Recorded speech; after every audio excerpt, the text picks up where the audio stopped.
Corona संकट के चलते सबसे ज्यादा नुकसान परिवहन विभाग को उठाना पड़ रहा है। लॉकडाउन लागू होने के बाद रोडवेज बसों का संचालन रद्द किया गया था। वहीं अनलॉक 1 में बसों का संचालन शुरू किया गया, लेकिन कोरोना के चलते यात्री सफर करने से बचते रहे। बसों के संचालन के 1 महीने बाद करोड़ों रुपए का नुकसान झेल चुके परिवहन विभाग ने अब राजस्व नुकसान को बचाने के लिए कदम उठाने शुरू किए हैं। मुरादाबाद मंडल में रोडवेज अधिकारियों ने 150 से ज्यादा बसों के परमिट सरेंडर कर बसों को खड़ा कर दिया है। परमिट सरेंडर करने के बाद अब इन बसों पर हर महीने लगने वाला टैक्स विभाग को नहीं देना होगा। परिवहन निगम की बसों का संचालन शुरू होने के बाद यात्रियों की कमी से रोडवेज बसों को हर रोज लाखों रुपए का नुकसान हो रहा है। नुकसान से उबरने के लिए परिवहन निगम ने अब कड़े कदम उठाने शुरू कर दिए हैं। मुरादाबाद मंडल में परिवहन निगम ने हर रोज 700 बसों का संचालन करता है। इसमें 490 रोडवेज बसें हैं, जबकि 210 बसों को निजी क्षेत्र से अनुबंधित किया गया है।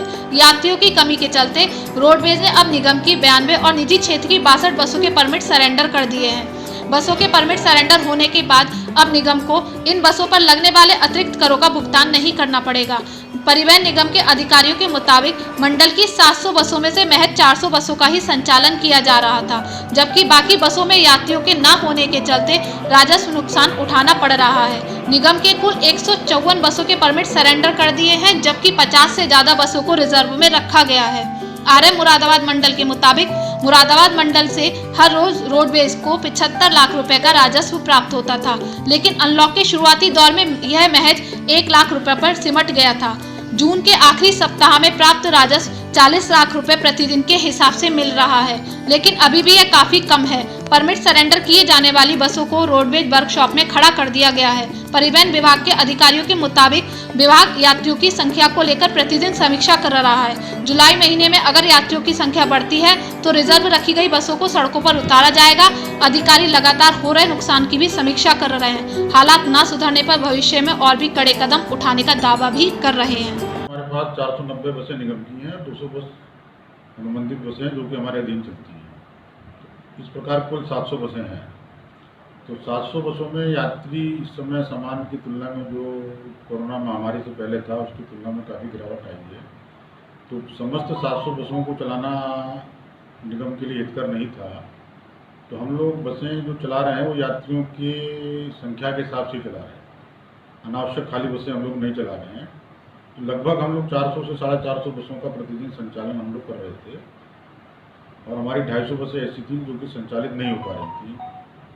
तो जो बसें संचालित नहीं भी हो पा रही थी उसका हमको जो राजस्व का कर होता है, एडिशनल टैक्स और रोड टैक्स वगैरह, उसका ही भुगतान करना पड़ रहा था। तो उससे एक अनावश्यक रूप से हमको जो हमारे ऊपर जो खर्चा आ रहा था उससे बचने के लिए हमने अपने परिक्षेत्र में 92 निगम की और 62 अनुबंधित, तो टोटल 154 बसों को सरेंडर कराया है। तो जिससे इस मद में जो हमारी जो देयता है वो हमें नुकसान हमारा बच जाएगा। और जितनी हम बसें चला रहे हैं उसके अलावा भी हमने 50-60 बसें अभी सरेंडर नहीं कराई हैं, ये मानते हुए कि जुलाई प्रथम सप्ताह में यदि यात्रियों की संख्या बढ़ती है तो हमें उन बसों को चलाने की आवश्यकता पड़ेगी। सर, कोरोना से अगर एक अनुमान लगाया जाए कि जब से कोरोना संकट के चलते लॉकडाउन शुरू हुआ था और तब से लेकर अनलॉक तक यात्रियों की काफ़ी मतलब कमी रही है, कितने का नुकसान राजस्व का हो रहा है प्रतिदिन के हिसाब से अगर तुलना की जाए? देखिए, अप्रैल मई में तो बसों का संचालन पूर्णतः ही जीरो रहा।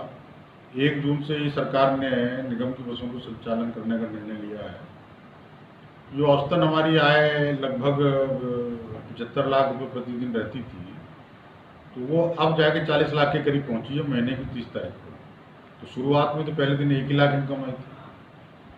ये पूरे मंडल का है या पूरे मंडल का है? मंडल में 75 लाख की। हाँ, तो लगभग हमको 12-13 करोड़ रुपए का गत वर्ष की तुलना में जून के महीने में राजस्व कम प्राप्त हुआ है।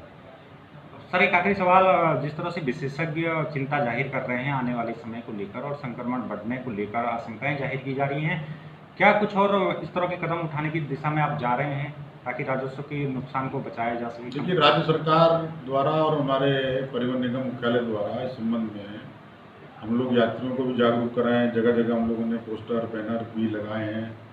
बस स्टेशन पर जो यात्री आ रहे हैं वो मास्क पहने, इसको अनाउंस भी करवा रहे हैं। प्रत्येक यात्री के लिए हाथ सैनिटाइज कराने के लिए हम लोगों ने हर बस अड्डे पर सैनिटाइजिंग मशीन भी लगाई है। हर बस को मार्ग पे भेजने से पहले पूरा हम लोग जो है डिसइंफेक्ट कराते हैं, लौटने के बाद फिर पूरा डिसइंफेक्ट कराते हैं। तो जितने भी सुरक्षा मानक हम लोग ले सकते हैं उतना हम लोग ले रहे हैं। प्रत्येक चालक को हम लोग मास्क दे रहे हैं, परिचालक को मास्क दे रहे हैं, हैंड ग्लव्स दे रहे हैं। हर परिचालक को भी हम लोग जो है एक 500 ml की सैनिटाइजिंग बॉटल दे रहे हैं, जिससे कि जो बस में यात्री है उनको भी हाथों सैनिटाइज कराएं, जिससे कि ये जितना यथासंभव हो सके उसके रोकने में परिवहन निगम अपना योगदान देता है। Thank you sir.